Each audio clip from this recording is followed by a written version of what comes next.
There are 5 major reasons for the existence of God. 1, he's the best explanation for the origin of the universe, the Big Bang. 2, best explanation for the fine-tuning needed in the universe for intelligent life. 3, the best explanation for the objective set of moral values and duties that we have.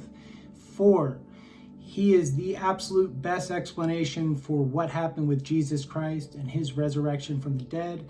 And 5, God can be personally known. Now, I know already that last one seems like an empty platitude, but it's not. It's true. And you'll know what I mean when you watch my video. I promise. It's a challenge, but it's a good one. Please like and subscribe. Thanks so much. Very good. I'm convinced, John, that the hypothesis that God exists explains a wide range of the data of human experience. For example, God is the best explanation of the origin of the universe. Second, God is the best explanation of the fine-tuning of the universe for intelligent life. Thirdly, God is the best explanation of the existence of objective moral values and duties in the world. Number 4, God is the best explanation for the historical facts concerning Jesus of Nazareth. And finally, number 5, God can be personally known and experienced. Together, I think these provide a powerful cumulative case for believing that God exists. All right. Modern science believes that the universe is not eternal in the past, but had a beginning a finite time ago. The whole paradigm of modern astrophysics, which is the study of the universe as a whole, is that the universe began in an event called the Big Bang about 14 billion years ago. And I think that most lay people don't understand that according to this theory, not simply all matter and energy, but physical space and time themselves came into being at the moment of the Big Bang. So that the Big Bang represents literally the origin of the universe out of nothing. Now the difficulty is, of course, that out of nothing, nothing comes. To say that the universe just popped into being uncaused out of nothing would be worse than magic. Nothing is what rocks dream about. Frank Turek actually has a really good acronym, SURGE, that he put together that shows what constitutes the Big Bang and the effects and how it correlates to God. The first argument that the universe had a beginning is from the second law of thermodynamics. That's the S. The U is the fact that the universe is expanding. The R is the radiation afterglow discovered by Penzias and Wilson, 2 scientists who were actually working out of Homedale, New Jersey, Bell Labs in Homedale, New Jersey in 1965. Found the radiation afterglow for the initial Big Bang explosion. The G stands for the great galaxy seeds discovered by the Kobe space satellite in 1992. And E stands for Einstein's theory of general relativity. Those 5 lines of scientific evidence are having most scientists admitting, you know what? The universe exploded into being out of nothing. Now, I don't have time to get into why this proves that. It's all in the book. As space expands, the galaxies get further and further and further apart. Now, this has the radical implication that as you trace the expansion back in time, they get closer and closer and closer together until at some point in the finite past, the entire universe is contracted down to a single point before which it literally did not exist. So that the controlling paradigm of contemporary cosmology is that the universe began to exist out of nothing about 14 billion years ago. Dr. Craig actually had a good analogy for this. I took a balloon and just put some little decorations on the side, but these little balls right here on the side of the balloon, imagine these as being stars, planets, galaxies, and this is the universe. As it expands, the little balls get further and further away. And we can tell by the red light, we could tell that galaxies are moving farther away. Everything's expanding. But if it was expanding, so look at this. Everything that we know, space, time, matter, everything, time itself, the tick, tick, tick, it's all inside this. So outside of this, that's when you're getting into the heavenly realms, the things we cannot see, the things that are eternal. Because everything we know, including time, is inside this right here. But if this started and is expanding now, then it all started from one singular point, the Big Bang. So it's pretty wild. In fact, it appears that the universe has been incredibly fine-tuned for the existence of intelligent life from the very moment of its inception. And this fine-tuning is beyond comprehension in its delicacy. To give you an idea of the delicacy of the fine-tuning, let me just give a couple of numbers to give you a feel for the odds.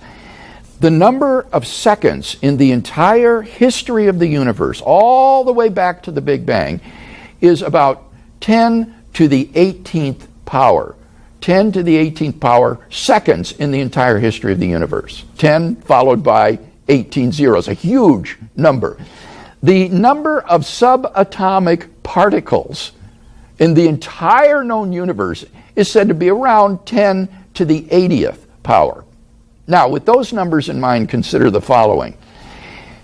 In order for the universe to be life-permitting, the force of gravity and the weak force in the atom have to be fine-tuned to the precision of 1 part out of 10 to the 100th power.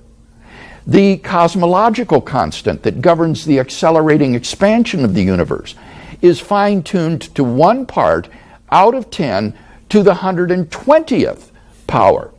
Here's a real eye-popper. Roger Penrose of Oxford University has estimated that the odds of the initial low entropy state of the early universe obtaining by chance alone is 1 chance out of 10 to the power of 10 to the power of 123, a number which is so incomprehensible that to call it astronomical would be a wild understatement.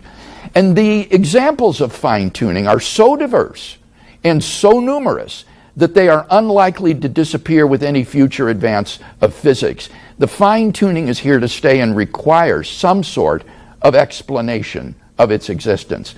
And in the literature on this subject, there are basically 3 possible explanations that are put forward.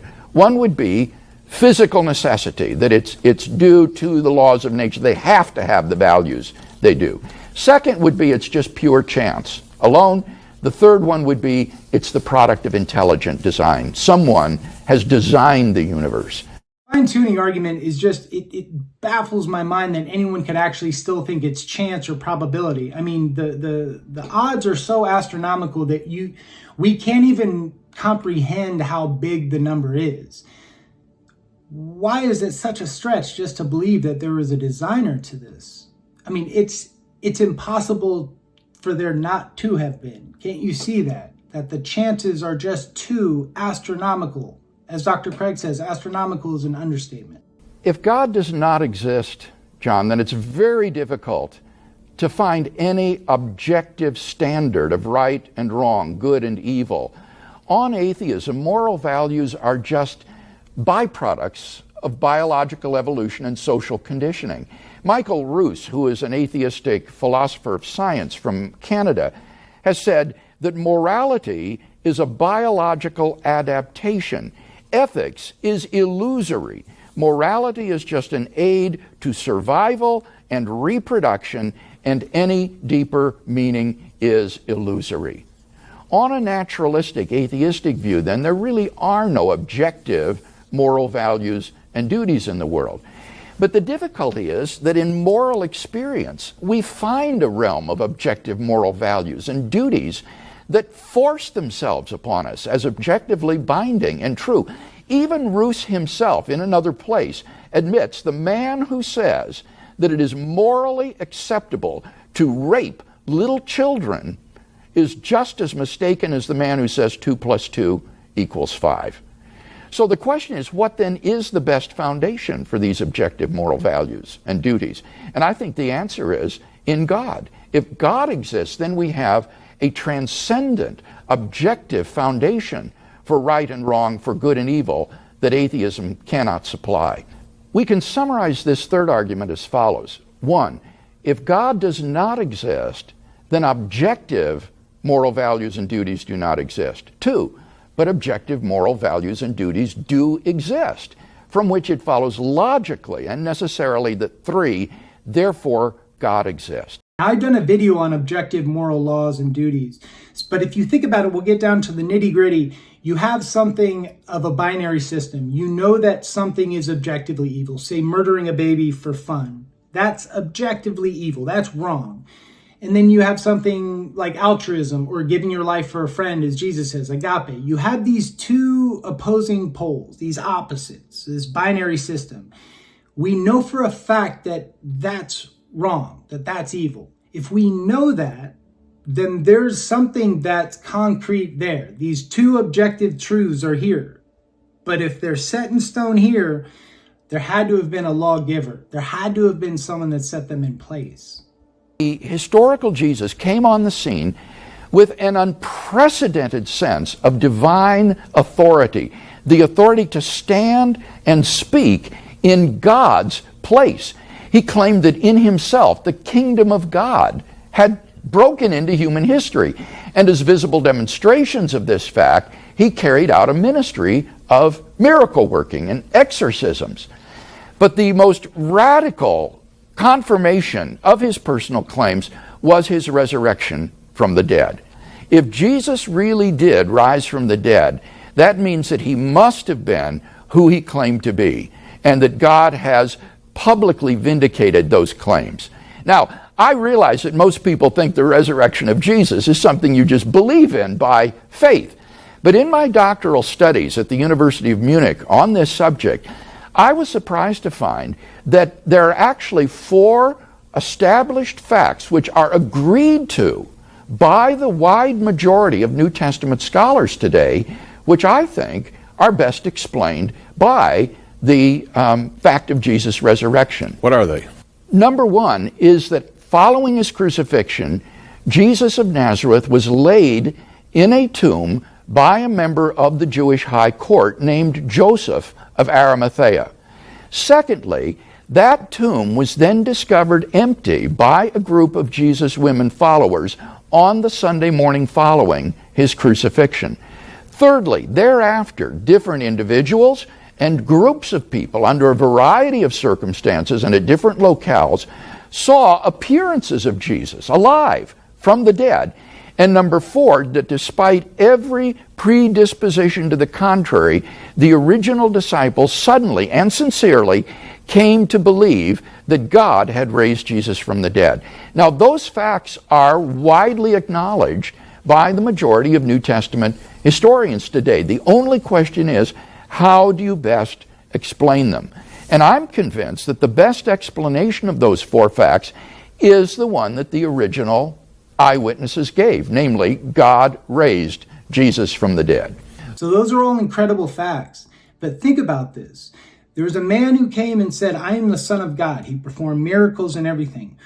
What better way to confirm, to vindicate, to validate everything that that man said than if God resurrected him from the dead? And all the facts point to that. All logic points to that. That happened. He was resurrected from the dead. That means everything that he said was true. It's true. There's a real danger that arguments for God's existence could actually distract us from God himself. We mustn't be so focused on the arguments that we fail to hear the inner voice of God speaking to us in our own hearts. For those who listen, God becomes a personal reality in their lives. The Bible promises, draw near to God, and he will draw near to you. Number 5 is the most important, and this is the crux of it all. It's that God can be personally known.